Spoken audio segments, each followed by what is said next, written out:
You weren't being bored to death by me was a part where she talks about how tall the buildings were in Rome and how everything could easily fall on you, so it was hazardous, just walking down the streets and things of that sort. Plus, they didn't have they did have a sewer system in Rome, but you can imagine that was one of the first, I think. Greece did not have such a system, so you imagine that the reason that Epicurus wanted to live in a garden. But the garden that Epicurus lived in was in Athens itself. Did I do away with shoot, I lost his.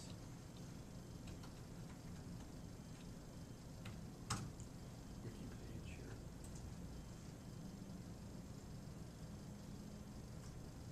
But he actually lived in Athens itself.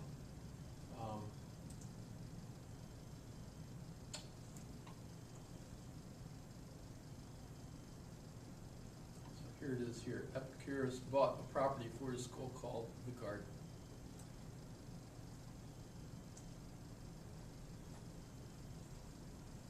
And so he was actually fairly wealthy. So even though his school teaches self-support,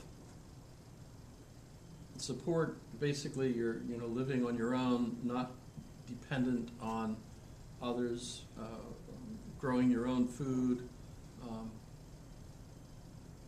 taking care of your family yourself. So in a sense, when I think about it, it'd be like the individual that wants to get away from the community and have their own cabin in the woods with their own property where they can have their own garden and hunt and put their food away and their cash and have their own refrigerators, they're off the grid, right? We call it that, right? Living off the grid, right? So that you're avoiding the stresses associated with that urban environment, but at the same time you have all the niceties of having family, property, all that kind of thing. When you think about that kind of life, what do people usually end up having difficulties with? They usually do well while they're young, but once they get older and start feeling the need to be closer into the community for things, not necessarily shopping because maybe they're used to doing things themselves, but they might start needing medical care and things of that sort. Especially, I think, if you've got young children need all sorts of, if you want them to be healthy today, you need to get their shots and all that sort of thing. Same thing with your animals, all that stuff.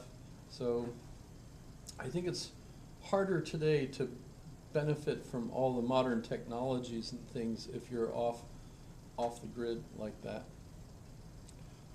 And it's harder even, of course, when you're older. Of course, I know some individuals that are really old and still out there doing things on their own, and it's just amazing how they do that. That's kind of living the Epicurean life. So it's a life where you want to have the full benefits of a good life, but at the same time you're I've got my book there, but we don't have to read that. Let's go right to the syllabus and click on Epicurus. Why does it take?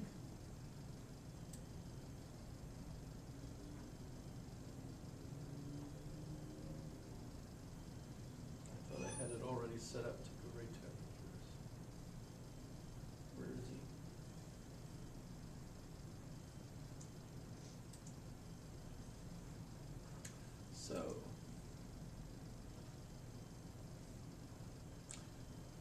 So this is a letter that he writes to Menachius, or however you say that.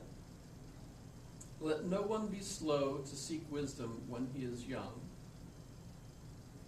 nor weary in the search thereof when he is grown old. For no age is too early or too late for the help of the soul.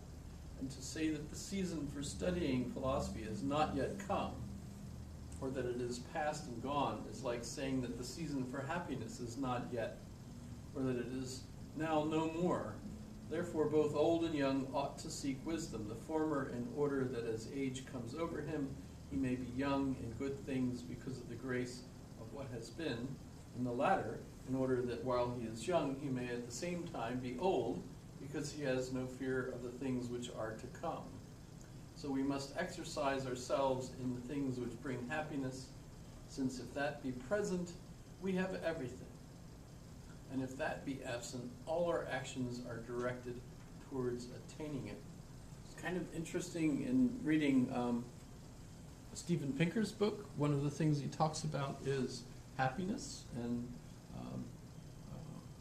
it's in the chapter on the differences between the extremely wealthy and everyone else. So when we're looking at that, a lot of people feel like there's something absolutely terribly wrong with that in our country, because all these wealthy keep getting wealthier and everyone else is stagnant or whatever, right? And as a result, it seems like people are unhappy about that. He argues that that's not the case, that there's a difference between that kind of problem and unfairness.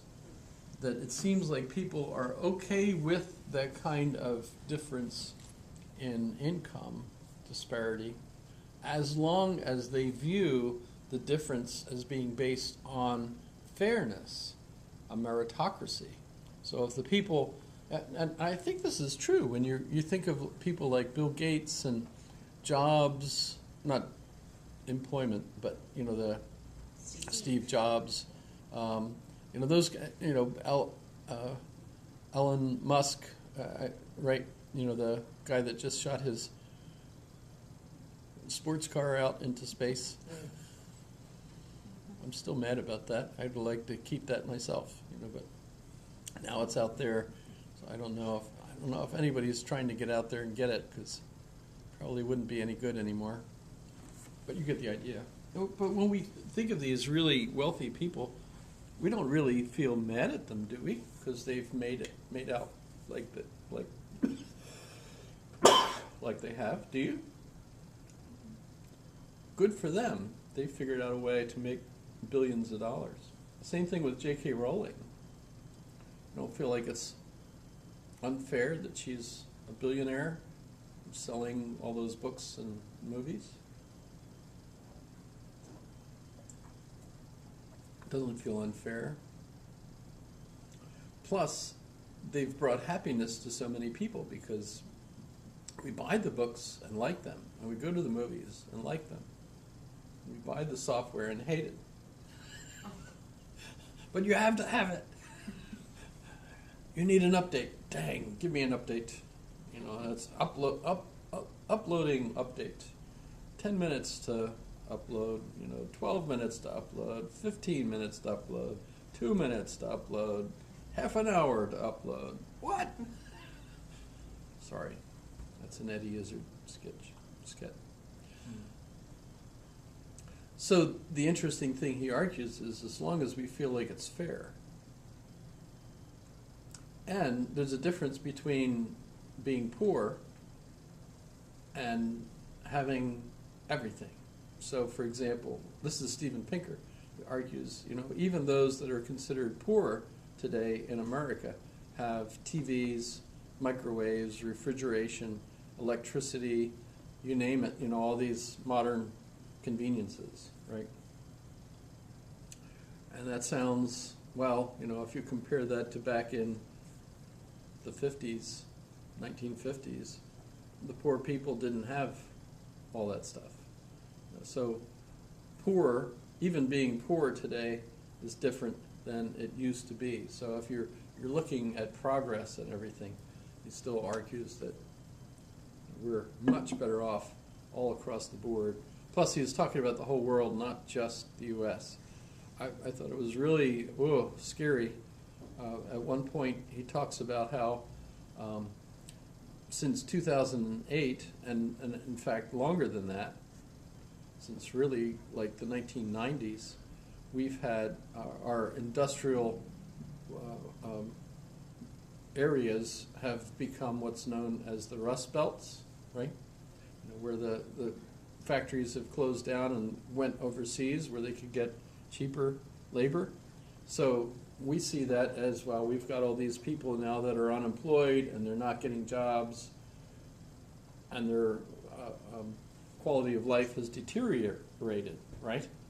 Well, he says, yes, it has, but when you look at what that's done for the people in China and Vietnam and other places where the jobs have gone, their quality of life has gone up.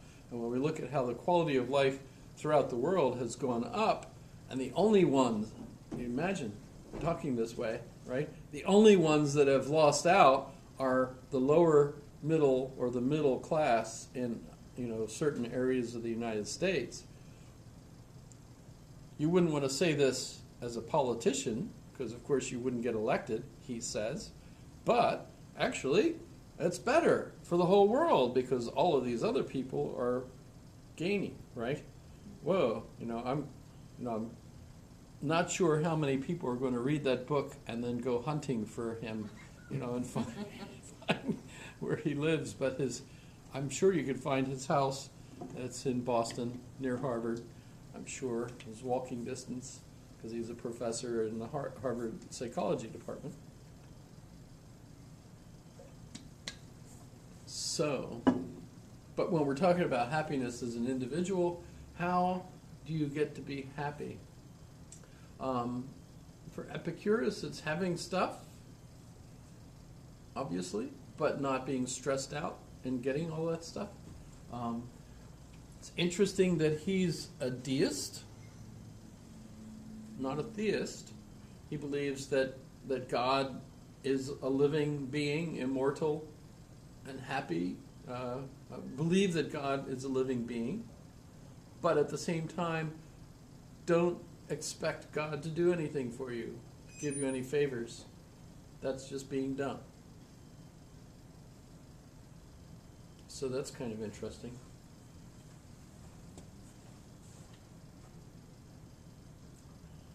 This is fascinating. Accustom yourself to believe that death is nothing to us. For good and evil imply awareness, and death is the privation of all awareness. So while you're alive, death isn't affecting you, and once you are, you don't notice it. Once you're dead, right? So therefore, a right understanding that death is nothing to us makes the mortality of life enjoyable, not by adding to life an unlimited time, but by taking away the yearning after immortality. It's kind of interesting. There's two ways of thinking about that, too. You could think of the soul as going on for all eternity. That's one thing, right? But the other thing is continuing to live in this body forever, basically, right? It's two different ways of thinking of eternity. Living or having a soul that continues on. Two different ways. For life has, by the way, Woody Allen, who I'm not sure we're allowed to like anymore because he married his daughter, and that's kind of a yuck factor, right? Plus, wasn't it one of the other daughters complained that he sexually harassed her when she was young? Anybody know? Keep. You know who Woody Allen is? Yeah. Right? In any case, one of his lines is that, people, talk about, living happily ever after, in heaven. Afterwards, he says, I don't want to live in heaven. I want to live forever in my apartment. That's just kind of funny. But, so for life has no terror for those who thoroughly apprehend that there are no terrors for them in ceasing to live. Foolish, therefore, is the person who says that he fears death, not because it will be painful when it comes, but because it pains in the prospect. So death, therefore, the most awful of evils, is nothing to us, seeing that when we are, death is not come. And when death is come, we are not. So that's kind of intriguing. Lots of advice here. Principal doctrines, I think these are just like statements. A happy and eternal being has no trouble himself and brings no trouble upon any other being. Hence he is exempt from movements of anger and partiality, for every such movement implies weakness. Death is nothing to us, for the body, when it has been resolved into its elements, has no feeling, and that which has no feeling is nothing to us. The magnitude of pleasure reaches its limit in the removal of all pain. When pleasure is present, so long as it is uninterrupted, there is no pain either of body or of mind or of both together. So you get the sense that the happiness he's talking about is richer than just physical happiness, but still happiness is the goal of life for Epicurus. And by the way, when you're looking at Rome, what eventually would happen with the Romans